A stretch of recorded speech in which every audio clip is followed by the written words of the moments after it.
How has social media changed your profession?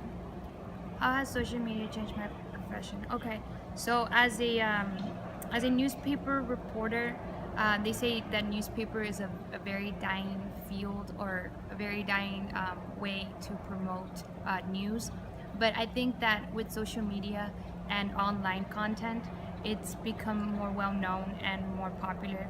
I know specifically me as a reporter, when I promote my own stories on social media, they get more likes and more shares than if I was just to give a person a newspaper, an actual newspaper by I guess a hard copy of it. So social media has changed it in its way that it's bring more publicity to not just my work as a journalist, but my co-workers' work as well as the newspaper's content. What are some positive changes that you have noticed in the new age of media? The new age of media. Um, it's quite an interesting question. Okay, I would say positive changes.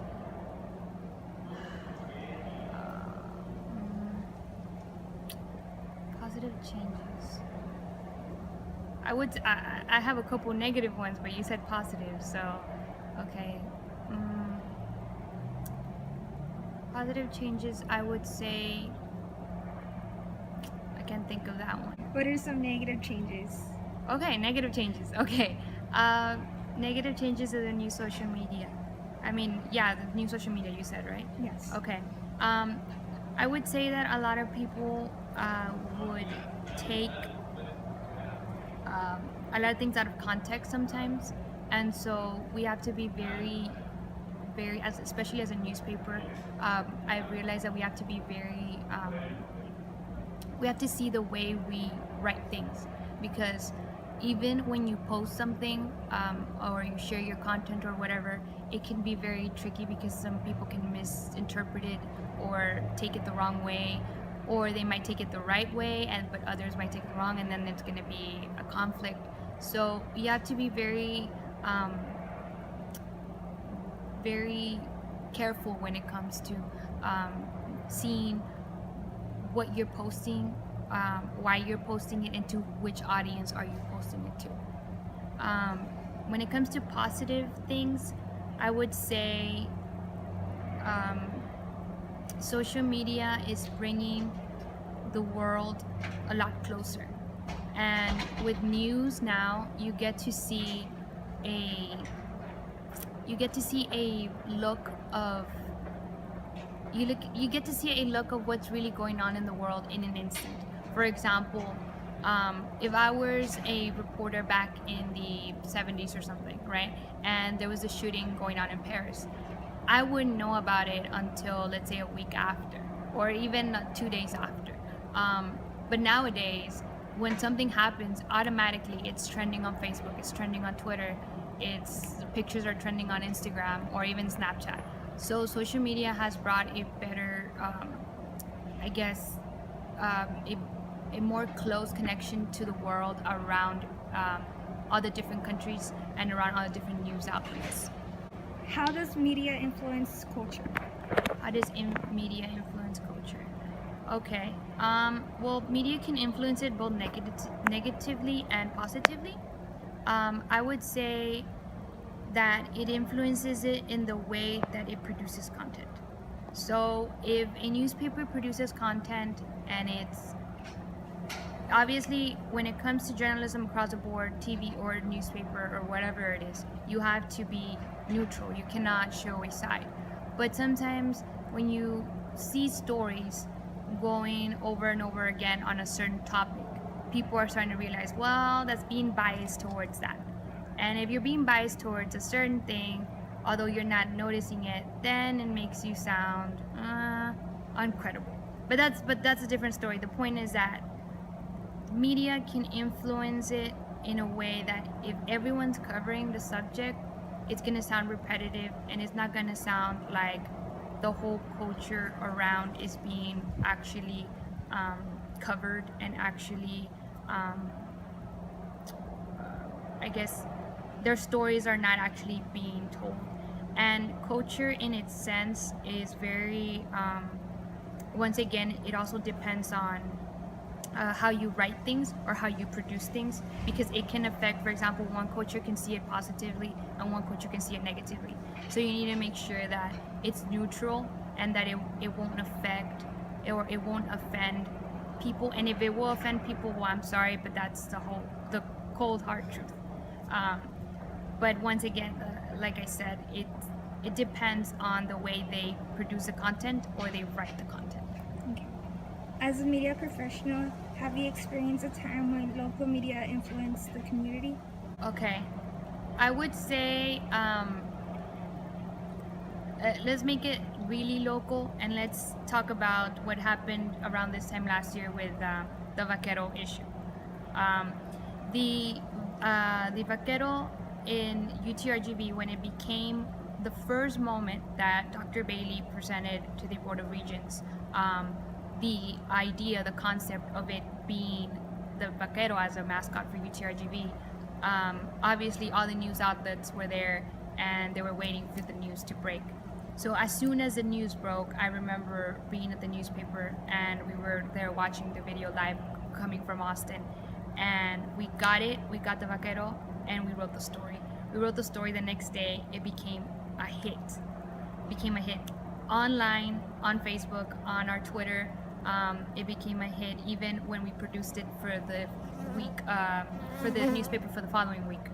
And so, but the point is, before we produced it for hard copy, social media spread it all throughout, and in our Brownsville campus and even in the Edinburgh one, students started saying, no, we don't want it. And so our local news media, for example, just the one here in the university, just by doing that one story and giving it out to the world at that moment the news broke, it showed how much impact we have and how fast the news can cover and how fast the audience can react to it. That would be, I guess, one of the examples I would give you. How can a person looking to break into a career into your field begin? Okay, well, the first things first is learn your basics. If you don't know your basics, you're just going to crash and burn, honestly. I hate to say it, but you're gonna crash and burn. You're gonna learn the basics in class, but it's better to practice them, and never forget to practice them over and over again. Because if you don't practice what you learn, you're not going to perfect your craft. So, for example, I'm a newspaper reporter, and I need to learn the AP style, which is the Associated Press. And the AP style is a certain way we write. For example, I know people have told me when I write my articles and they read it, they're like, well, there's a lot of grammar mistakes. I'm like, well, let's look at what it actually is. There's no grammar mistakes. You're looking at it in your English format. As a reporter, you're not writing in English grammar, you're writing in AP grammar.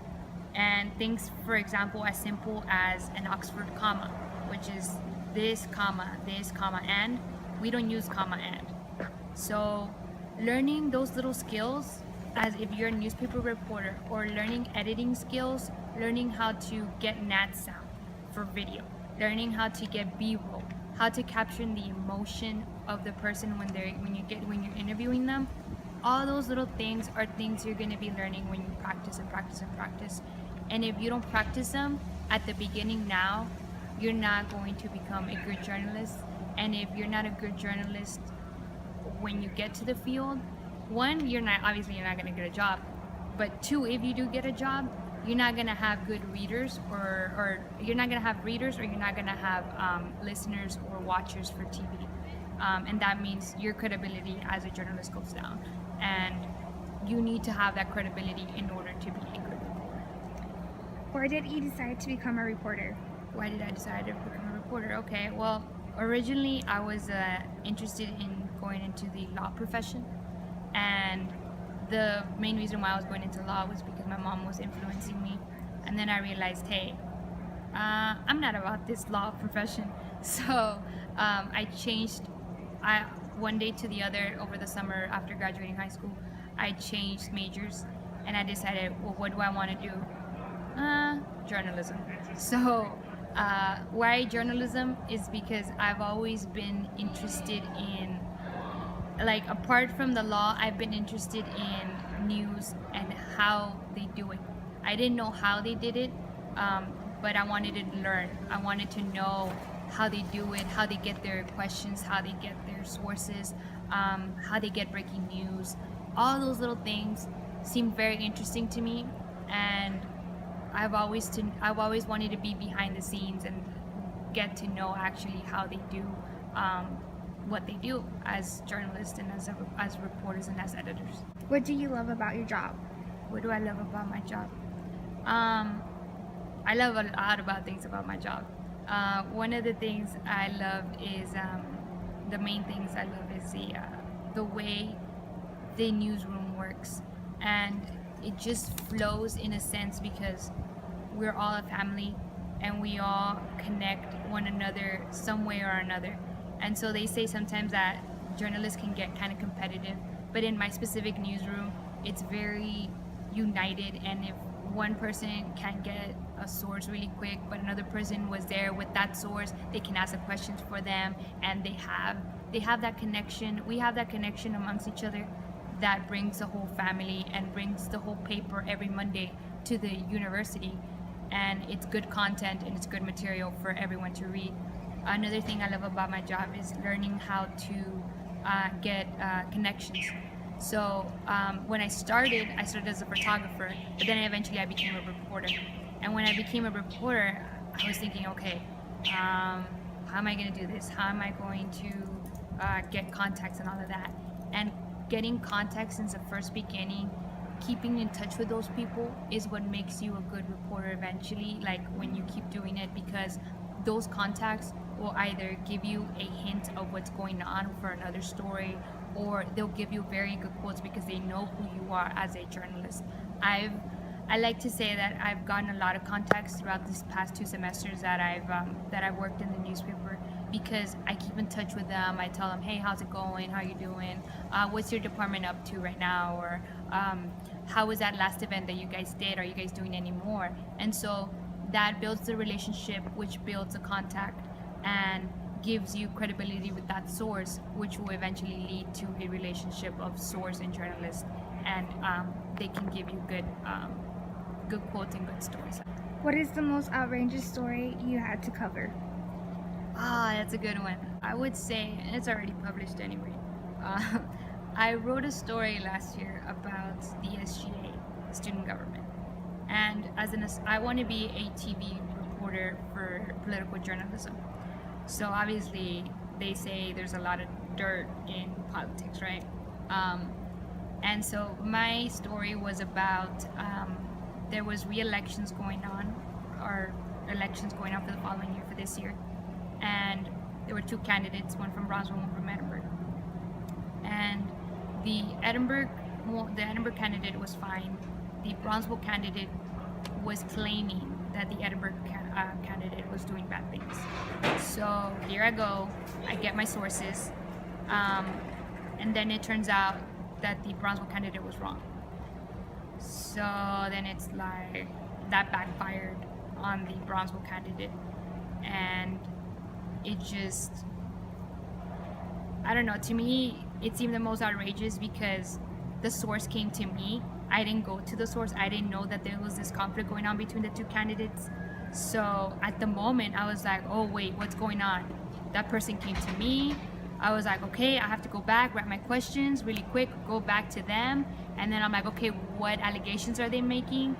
They made their allegations.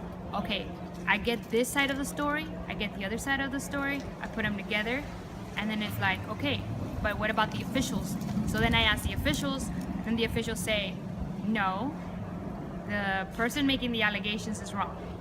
So to me, at that moment, when with all those elections going on, it seemed like very outrageous and very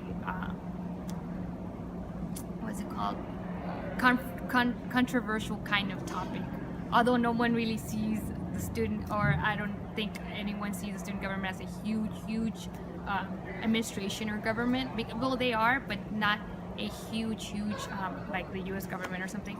but still at the time it seemed like very controversial and very interesting, at least to me.